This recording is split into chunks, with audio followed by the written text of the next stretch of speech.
Every time I read about the tragedy at the home for the elderly, I can't help but think that it should have the word avoidable in front of it. If only we had known what Jen was planning, we might have been able to stop her. If only we had known about Alma's dolls, then maybe a lot of suffering could have been avoided and lives could have been saved. The whole thing was avoidable, if only people had listened. The first time I saw one of Alma's dolls, I was stunned. Not because I was scared or because I thought there was something inherently evil about the little figurine, or the fact that it so closely resembled one of the residents, but because I admired it. I wasn't stunned by fear of the thing, but an appreciation of its beauty and her talent in having constructed it in the first place. The fear came later. The effigies, or at least the ones I saw, were around 5 inches in height and carved from a milky yellow-white wax. To achieve this level of detail she had, Alma used a tiny magnifying lens that she kept in one of her pockets of her uniform, beside the needle and a round-edged sculpting tool she had bought from some crafting store or other. With these simple implements, she was able to carve likenesses that would have made many accomplished artists jealous. In each case, every contour, every line, wrinkle, and blemish was perfect. Staring at one of her dolls was like looking at a three-dimensional image of the person it was based upon. A perfect portrait rendered in wax, and the sort of dazzling talent that could have made their creator famous, if she wanted it. But she didn't. Instead, Alma wanted to help people, and the first time I accidentally saw one of her dolls, she had almost tried to hide it, as if the simple act of making or keeping such a thing was in itself a sin. I remember distinctly that the first time was a Friday night. I had checked in on Alma with news of some phone call or something during a late shift at the home. She was sitting with Madge, one of our older and more frail residents who had taken a fall earlier in the week and was confined to bed, still hooked up to a drip and some other equipment that was monitoring her vitals. We had 60 residents in total at Molten Home for the Elderly, and Alma seemed to love all of them equally. When I found her that night, she was sitting as she always seemed to be on these late nights, in a wicker chair by the bedside. She had been reading aloud to Madge in order to help her drift off to sleep. This wasn't anything new. In fact, the old girl often said that despite the classics having sat on her bookshelf for years, she had read and enjoyed more of them since Alma began reading them aloud than she'd ever had under her own steam. "I get through almost one a month nowadays," I remember her saying. "It's a lot easier when someone's reading it to you, but you have to keep skipping back to bits because I always fall asleep in the end." I remember Alma smiling at that, nodding that she didn't mind skipping back and reading some bits over as long as it made Madge happy, which it certainly did. That night Madge had been fast asleep, and Alma, watching her as she slept, had been sitting knees together with one of the small figurines resting on her thighs. Having not noticed my approach, she remained for a few moments undisturbed, and I watched her in fascination as she gently caressed the figurine, touching softly around the bones of the forehead, smoothing her fingertips gently along the curves of the neck and down onto the shoulders.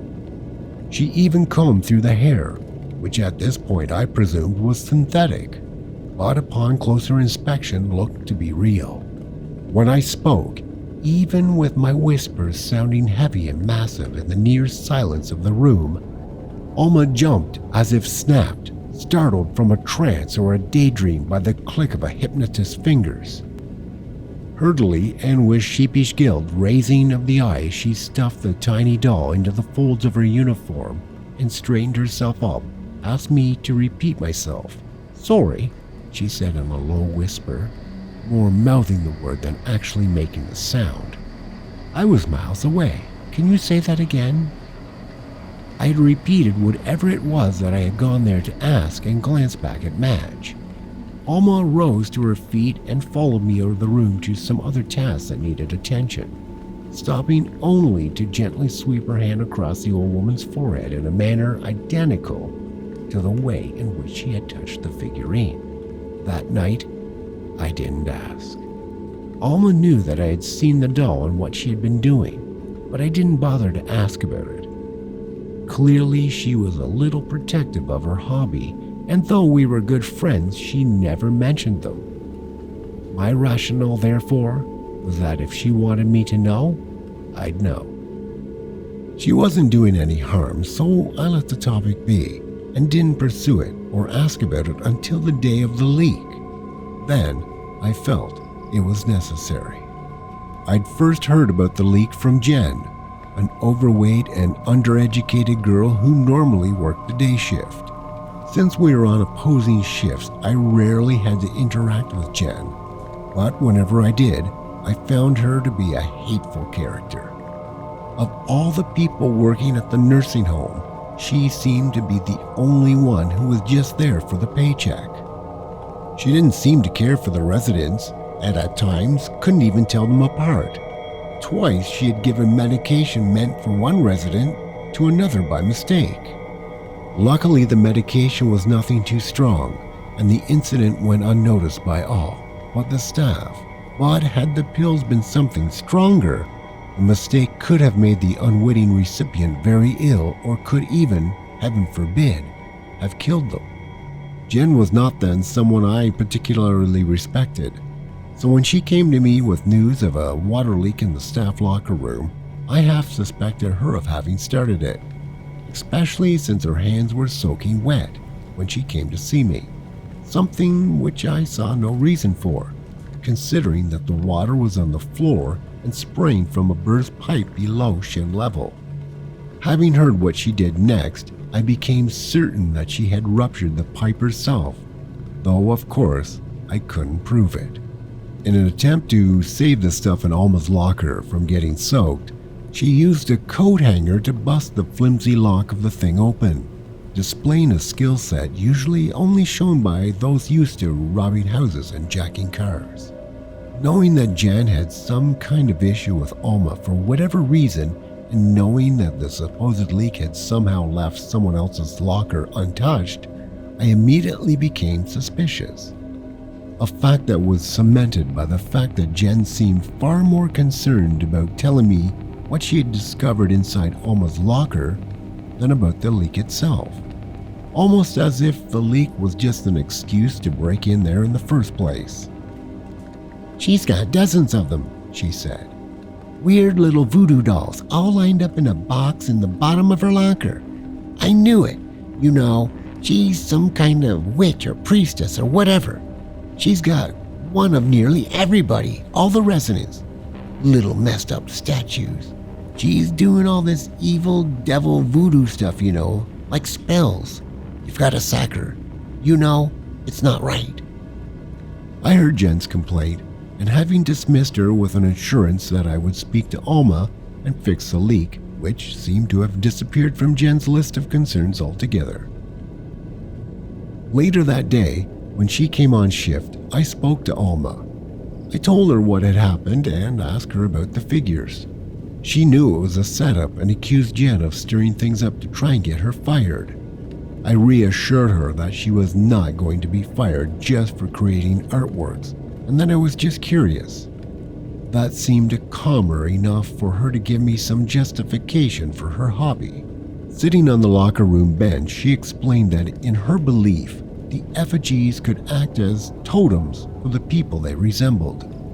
She said that in the media, people always write about voodoo dolls and hex puppets as things that people put pins in to cause pain to the person they represent. When they're looking at the evil side, they're willing to believe whatever someone does to the doll can happen to the person. But if you ask them to believe that you could use the same ideas to help someone, to soothe pain, or to take away suffering, then they think you're mad. I thought back to the way Alma had gently caressed the tiny doll of Madge, to the care and love she seemed to be applying to the tiny figure. I told Alma to keep her figures, to maybe get a padlock for her locker, and come to see me if she had any other problems with Jen. As it turned out, her problems with Jen were far more worse than anything I could help with. I remember the screaming most of all. The screaming and the smell. Though I've been to counseling and see my therapist to talk about the whole incident once a week, I still hear screaming. Sometimes at night, and to this day the smell of roasting meat makes me want to vomit and then cry. I had not been on shift that night. I got a call about a fire and rushed to the home just in time to see the blue flashing lights and the flames towering into the sky.